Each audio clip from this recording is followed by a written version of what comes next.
जय Hind students, class 11th। आज हम शुरू करने जा रहे हैं chapter 7 permutation and combination. Hindi में कहते हैं क्रमचय और संचय। तो सबसे पहले जो पाठ का नाम होता है उससे हमें रूबरू होना पड़ता है, उससे हमें इंट्रोडक्शन लेना चाहिए पहले कि हम पढ़ने एक्चुअली क्या जा रहे हैं। ये थोड़ी सी आपको सुनने में नई चीज़ है, परम्यूटेशन एंड कॉम्बिनेशन। कभी हमने दैनिक जीवन में ऐसे वर्ड्स सुने नहीं, कॉम्बिनेशन तो सुना है बट परम्यूटेशन ऐसे सुना नहीं है ज़्यादा, है ना। तो मैथ्स में ये क्या है, क्रमचय और संचय आखिर चीज़ क्या है, बेसिक जानकारी पहले हम लेते हैं, ठीक है।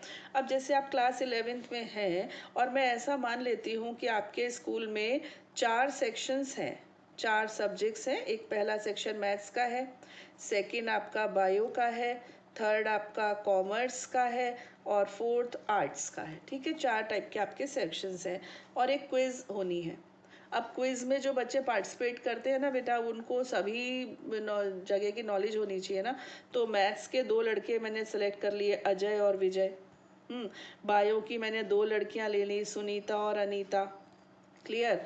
कॉमर्स के फिर मैं 2 लड़के ले लेती हूँ, चलो नाम तो याद नहीं आ रहे, सोनू मोनू ले लेती हूँ, ठीक है। और आर्ट्स की फिर 2 लड़कियां ले लेते हैं, रीटा और नीटा, नीता, कुछ भी ले लो, ठीक है। ऐसे अब मुझे जो टीम बनानी है वो 3 स्टूडेंट्स की बनानी है, ठीक। मेरे को क्विज के लिए टीम बनानी है और मुझे बस एट मैक्स 3 स्टूडेंट्स चाहिए, ओनली एग्जैक्टली 3 स्टूडेंट्स चाहिए। तो मेरे पास चॉइसेस कितनी है, 8। 8 में से मुझे कितने चाहिए, 3। तो ऐसा हो सकता है मैं एक मैथ्स, एक बायो, एक कॉमर्स और वो भी अजय, ये सुनीता और सोनू में से एक एक ले, ये तीनों ले लूँ, ये तीनों ले लूँ, ये तीनों, मतलब कोई भी 3 ले सकती हूँ मैं, है ना। तो ये जो हम यहाँ से सेलेक्ट कर रहे हैं, खींच रहे हैं उन्हें, हम चयन कर रहे हैं उनका, ठीक है ना, उसको कहते हैं कॉम्बिनेशन, ठीक है। समझो मैंने एक ले लिया अजय और एक यहाँ से ले ली मैंने अनीता और यहाँ से मैंने ले लिया मोनू या सोनू, कुछ भी, कोई भी।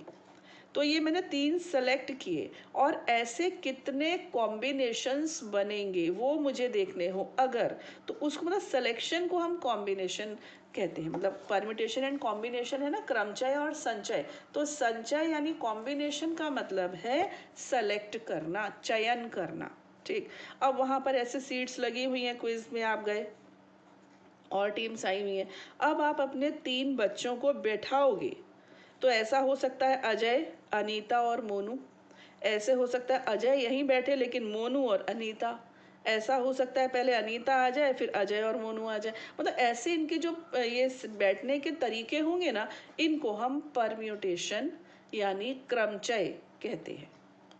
बात समझ में आ गई। सेलेक्ट किया, इन 8 में से 3 बच्चे हमने सेलेक्ट किए, वो कॉम्बिनेशन है। उनको हम कितने तरीके से बैठा सकते हैं, वो परम्यूटेशन है। तो कुछ सम्स होंगे प्योर परम्यूटेशन पर, कुछ होंगे प्योर कॉम्बिनेशन पर, कुछ दोनों का मिक्सचर भी होंगे। पहले सेलेक्ट करो फिर उनको रीअरेंज करो, है ना। और फिर रीअरेंज करने के भी पैटर्न्स होते हैं, बहुत सारे तरीके होते हैं। वो हम धीरे धीरे आगे बढ़ेंगे और आपको एक एक तरीका विस्तार से बताएंगे, ठीक है। तो सबसे पहले देखो, हम जो भी चीज़ पढ़ते हैं ना उसका कुछ फंडामेंटल प्रिंसिपल होता है। फंडामेंटल प्रिंसिपल उसमें भी होता है, अपने डिफरेंशिएशन इंटीग्रेशन का भी होता है और हर जगह का एक फंडामेंटल प्रिंसिपल ज़रूर होता है। तो फंडामेंटल प्रिंसिपल ऑफ काउंटिंग या फिर गणना का आधारभूत सिद्धांत, इसको शॉर्ट में गणन सिद्धांत और इंग्लिश में मल्टीप्लिकेशन प्रिंसिपल भी कह देते हैं शॉर्ट में। एक्चुअली ये बेसिक है, ठीक है। और एक चीज़, जो बेसिक्स होते हैं ना वो स्टार्ट तो बहुत बढ़िया होते हैं बट जब कंप्यूटेशन यानी कैलकुलेशन बढ़ जाता है तो वो फिर हाथ खड़ा कर देते हैं। फिर क्या आ जाते हैं, फिर फॉर्मूले आ जाते हैं, वो अपने साथ कुछ रूल्स लेकर आ जाते हैं। तो बेसिक्स तो होते हैं हर चीज़। जैसे कि अब आप ये समझिए कि आपको कंपाउंड इंटरेस्ट लेना होता है, तो आप क्या करते हो, पहले 1 साल का सिंपल इंटरेस्ट निकालते हो, उसको प्रिंसिपल में जोड़ के फिर दूसरे साल का निकालते हो, फिर वो प्रिंसिपल में जुड़ के वो अमाउंट जो है वो अगले साल के लिए प्रिंसिपल बन जाता है। जब ये बहुत बड़ी कैलकुलेशन हो जाए, आप 10-20 साल के लिए करने लगते हो तो आप फॉर्मूला ले आते हो, नहीं तो 2-3 साल का तो आप बेसिक से भी कर सकते हो। ऐसे ही यहाँ पर है। तो फर्स्ट एक्सरसाइज जो है ना वो फंडामेंटल प्रिंसिपल पर है, यानी कि गणना का आधारभूत सिद्धांत पर है और उसके बाद धीरे धीरे फॉर्मूले आपको इंट्रोड्यूस कराए जाएंगे। तो ये क्या चीज़ है, ये इसकी डेफिनेशंस इंग्लिश और हिंदी में मैंने लिख तो दी हैं, इनको मैं बाद में पढ़ूंगी, पहले मैं आपको समझा दूं कि ये होता क्या है, ठीक है। और एग्जाम्पल भी बच्चों मैं वो ले रही हूँ जो बुक में दिया है, बुक से मिलता जुलता तो एटलीस्ट होगा ही। मान लीजिए आपको कहीं पार्टी में जाना है, आपने अपनी अलमीरा खोली, उसमें आपको पार्टी में पहनने लायक 3 पैंट्स और 4 शर्ट्स नज़र आ रही हैं। आपको लग रहा है इन 3 में से कोई पैंट पहन लेता हूँ, इन 4 में से कोई शर्ट आई हूँ।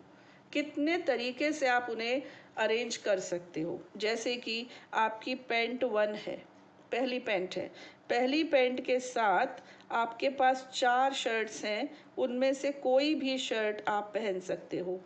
तो कितने परम्यूटेशन हो गए? 1 2 3 4, एक पैंट के साथ 4 हो गए। अब पैंट नंबर 2 ले ली, पैंट नंबर 2 में फिर 4 आपके पास चॉइसेस आ गई। दूसरी पैंट है, इसके साथ फिर 4 चॉइसेस हैं। अब तीसरी पैंट उठाई आपने, एक ब्लैक है, एक ब्राउन है, एक दूसरे कलर की है, ग्रे है। तो अब इसके साथ आप चारों शर्ट्स रख के देख रहे हो। बात को समझना, सिंपल है, बहुत सिंपल है। और पता है ये कॉम्पिटिशन्स का फेवरेट टॉपिक है। कोई भी कंपटीशन देने जाओगे, परम्यूटेशन कॉम्बिनेशन का एक क्वेश्चन ऐसा हो ही नहीं सकता। तो 3 पेंट्स थी आपके पास, तीनों के साथ 4 शर्ट्स का सेट बन सकता है। Got it? तो यहाँ से कितने मेथड्स मिल गए आपको? 4। यहाँ से 4 और यहाँ से भी 4, टोटल कितने हो गए?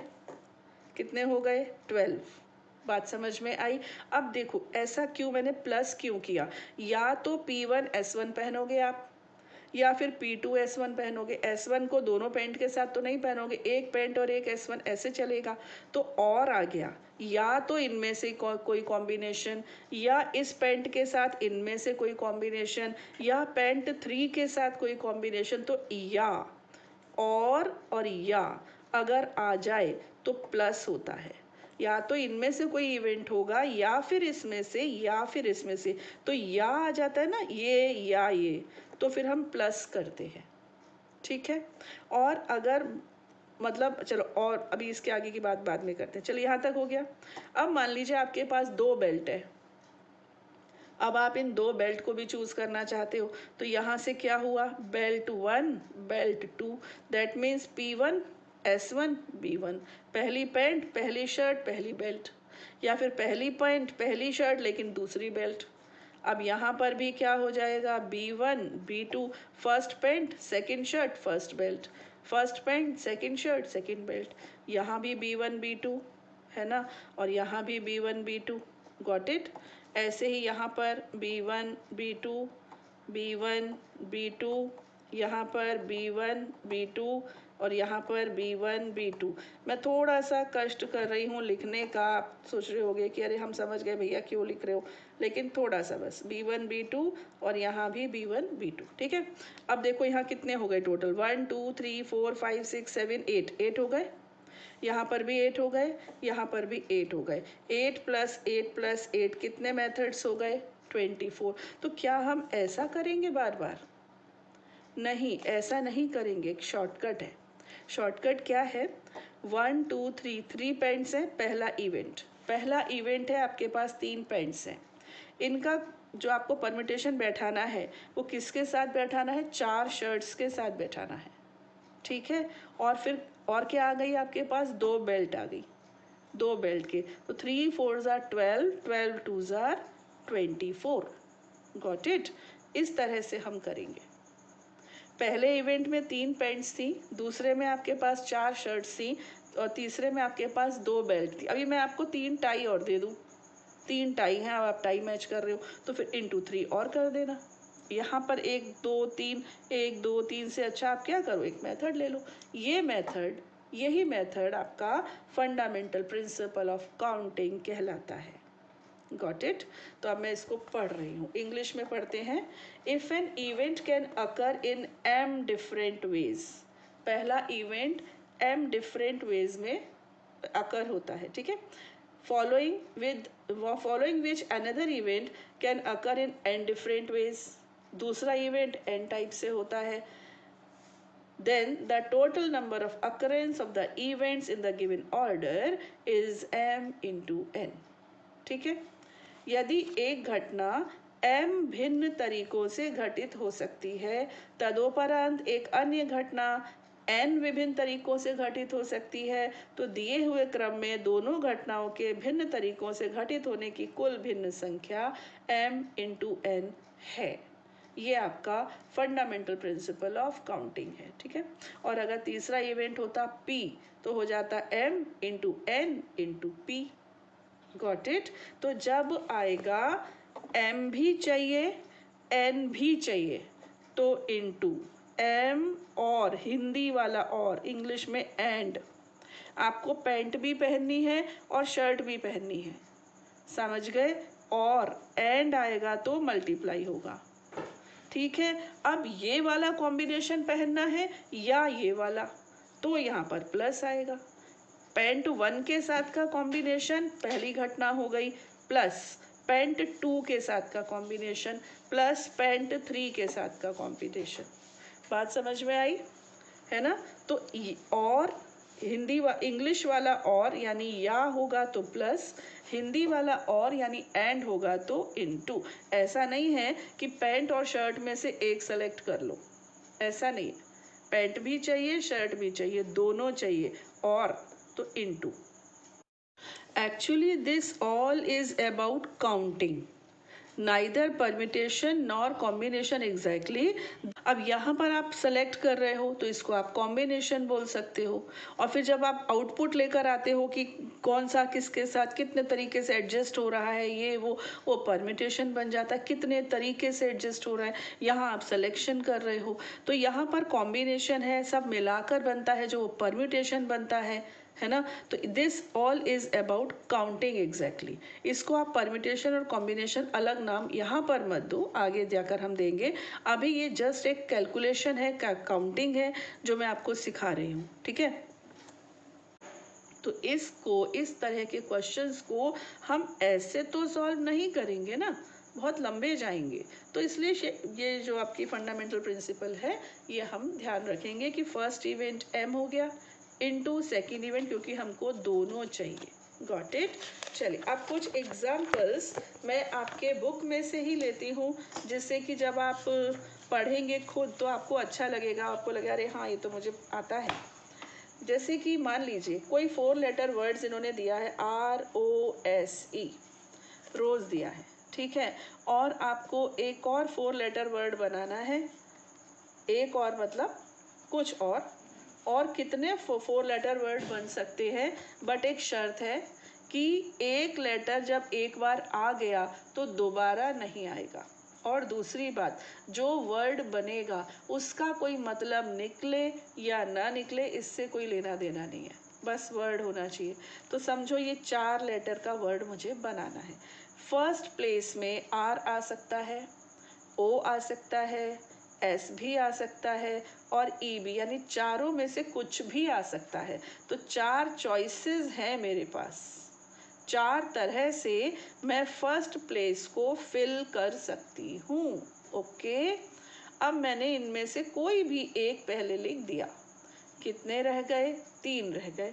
अब जो सेकंड प्लेस है इसके लिए मेरे पास 3 चॉइसेस हैं। अब उन 3 में से भी एक यहाँ आ गया, अब बचे 2।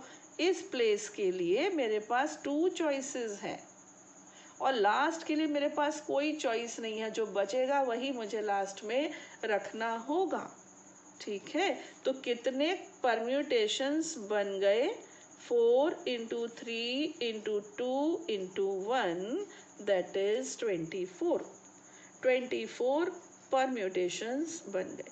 अब अगर ये कह दें, मान लो ये कहते हैं कि ये जो लेटर है ना ये रिपीट भी हो सकते हैं, मतलब R अगर यहाँ तुमने लिख दिया तो यहाँ भी लिख सकते हो, रिपीट कर सकते हो। फिर क्या होगा, ये रिपीटिशन नॉट अलाउड, यहाँ रिपीटिशन अलाउड, पुनरावृत्ति अलाउड है। तो यहाँ के लिए आपके पास 4 चॉइसेस हैं, यहाँ के लिए भी 4 है, क्योंकि हमको कम नहीं करना है। यहाँ भी 4 है, यहाँ भी 4 है। तो यहाँ पर क्या होगा, यहाँ पर होगा 4 to the power 4, that is 256। Got it. तो इस तरह से ये दो चीज़ों में डिफरेंस है, वो आपको क्लियर होना चाहिए। यहाँ पर रिपीटेशन अलाउड नहीं है, यहाँ पर रिपीटेशन अलाउड है, ठीक है। One more example is there, 4 flag हैं बेटा, आपके पास 4 झंडियाँ हैं, 4 फ्लैग हैं, ठीक है। और आपको एक साइन बनाना है, जैसे कि कोई बोर्ड बनाना है, जैसे कि अपना ये होता है ट्रैफिक लाइट होती है, और एट ए टाइम आपको 2 झंडियाँ लगानी, 2 कलर लगाने, यानी 4 डिफरेंट कलर हैं, समझो ब्लैक, ब्लू, ग्रीन, रेड, कुछ भी 4 ले लिए।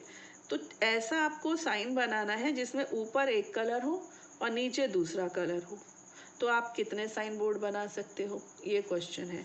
तो ऊपर लगाने के लिए आपके पास 4 कलर हैं। अब 4 में से एक कलर आपने लगा लिया, तो वो कलर अब आप यहाँ नहीं लगा पाओगे, नहीं तो फिर पूरा एक जैसा हो जाएगा, डबल कलर थोड़ी रह गया। फिर यहाँ के लिए कितनी चॉइस रह गई, 3, तो 4 भी चाहिए और 3 भी, यानी यहाँ भी लगाना है आपको और यहाँ भी लगाना है, खाली नहीं छोड़ा जा सकता। तो 4 × 3 दैट मीन्स 12। आप 12 तरह से ये साइन बोर्ड बना सकते हो, ठीक है। एक क्वेश्चन और बस, उसके बाद बेटा मैं आपके लिए एक्सरसाइज स्टार्ट कर दूंगी कि आपको ये झंडे वाला ये एक और लेते हैं। Find the number of different signals that can generated 2 flags and different 5। ये देखिए 5 फ्लैग्स हैं आपके पास, 1 2 3 4 5, 5 फ्लैग्स हैं, ठीक है। और आपको जो वो बनाना है ना साइन बोर्ड, उसमें मिनिमम 2 कलर होने चाहिए, और मैक्सिमम कितने हो सकते हैं, मैक्सिमम 5 हो सकते हैं, है ना। तो पहला साइन बोर्ड मैं बना रही हूँ, कितने कलर्स का, 2 कलर्स वाला। तो फर्स्ट के लिए चॉइसेस कितनी है, 5, और सेकंड के लिए कितनी है, 4। तो 5 × 4 कितनी हो गई, 20। सेकंड साइन बोर्ड मैंने बना दिया, इस बार मैं 3 कलर का बना रही हूँ। तो यहाँ पर 5 चॉइसेस हैं, फिर यहाँ 4 रह गई, यहाँ 3, तो ये हो गया 5 × 4 × 3। इसके बाद हम 4 कलर के लिए 4 कलर वाला बोर्ड बना रहे हैं। तो 5 choices, 4 choices, 3 choices and 2 choices, okay. तो 5 × 4 × 3 × 2। इसके बाद हम 5 कलर वाला बोर्ड बना रहे हैं, 1 2 3 4 एंड 5। तो 5 4 3 2 1, 5 × 4 × 3 × 2 × 1। अब इनमें से कोई एक बोर्ड लगाना है मुझे, बनाने सारे हैं बट सेलेक्ट कोई एक होगा, ऐसे समझ लो। तो ये हो सकता है, या ये हो सकता है, या ये हो सकता है, या ये, इनमें से कोई एक, मतलब यहाँ पे इतने सारे बनेंगे, इनमें से कोई एक हो सकता है। 5 4 20, 60 120, है ना। अभी इसके बारे में और चर्चा करेंगे, फैक्टोरियल वगैरह। और यहाँ 4, हाँ ये भी 120 आएगा, 5 4 20, 60 120, यहाँ पर कितना आएगा, 60 आएगा, और यहाँ 20 आएगा, ठीक है ना। तो इस तरह से ये इतने प्रकार से आप बना सकते हो, इन सबको सम कर देना, सम अप कर देना, ठीक है। चलिए अब बाकी जो है बेटा वो हम करेंगे एक्सरसाइज के साथ साथ। तो मैं स्टार्ट करने जा रही हूँ exercise 7.1, question number 1। Question number 1 इन हिंदी, अंक 1 2 3 4 और 5 से कितनी 3 अंकीय संख्याएं बनाई जा सकती हैं यदि अंकों की पुनरावृत्ति की अनुमति हो और अंकों की पुनरावृत्ति की अनुमति नहीं हो। हाँ, अब इस क्वेश्चन को मैं इंग्लिश में भी पढ़ दूँ। How many 3-digit numbers can be formed from the digits 1, 2, 3, 4 and 5, assuming that repetition of the digits is allowed and repetition of the digits is not allowed? It's very, very simple. Question number 1. 5 digits are there. I don't know which digits are there. मैं इनको 1, 2, 3, 4, 5 ही ले लेती हूँ। उन्होंने बोला नहीं है, हाँ उन्होंने बोला है ना 1 2 3 4 5 बोला, तो ये रहा, ठीक है। अब आपको कितने डिजिट नंबर बनाना है, 3 डिजिट नंबर बनाना है, ठीक है। फर्स्ट पार्ट में क्या है, repetition of the digits is allowed. Digits को आप रिपीट कर सकते हो, ठीक है। अब यहाँ पर इस फर्स्ट प्लेस को भरने की कितने चॉइसेस हैं, 5, ठीक है। अब आप रिपीट भी कर सकते हो, तो इसको भरने के चॉइसेस भी हो गए 5 और इसको भरने के चॉइसेस भी 5, क्योंकि जो नंबर यहाँ आ चुका है वो यहाँ भी आ सकते हैं ना, 1 1 1 2 2 2 ऐसा नंबर भी बन सकता है। तो फर्स्ट आपका हो गया 5 × 5 × 5 दैट इज 125, ठीक है। सेकेंड केस सेकंड केस में क्या है कि रिपीटिशन इज नॉट अलाउड, मतलब इसके लिए तो आपके पास 5 चॉइसेस हैं। अब एक आपने यहाँ सेलेक्ट कर लिया तो फिर यहाँ के लिए कितनी रह गई, 4 रह गई। यहाँ के लिए कितनी रह गई, 3 रह गई। 5 इंटू 4 इंटू 3 मतलब 60। ठीक है, रिपीटिशन इज नॉट अलाउड तो केवल 60 नंबर्स बनेंगे। अगर रिपीटिशन आप अलाउड कर देते हो तो 125 नंबर्स बन जाएंगे। ठीक है, तो अभी हम आगे के क्वेश्चंस लेंगे बेटा अपने नेक्स्ट वीडियो में। तब तक के लिए जय हिंद।